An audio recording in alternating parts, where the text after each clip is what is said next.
Okay, so we have to decide who is correct. Is it Annie or is it Dexter? So let's have a look. Annie says 1.2 is the same thing as 1 whole and 2/10. I've drawn a picture of this 1 whole and 2/10 here. See, this is 1 whole and then this is 2 parts out of 10. So I can say, right, okay, I've got 1 whole and then the other part is 2 parts out of 10. Now I know another way of writing 2 parts over 10. So 2/10, I'm going to do it up here out of the way. So 2/10 is the same thing as 0.2. So if I put this 1 whole number and the 0.2 together, well, it makes 1.2. So Annie is totally correct. This does show her 1 whole and 2 parts is the same thing as 1.2.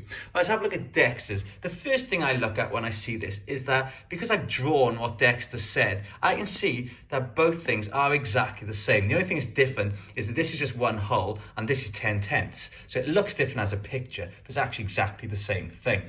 So let's have a look. Dexter believes, so Dexter says that 1.2 is the same thing as 12/10. Okay, so let's prove that. Okay, so these are tenths and there are 12 of them coloured in. So there are 12 tenths here.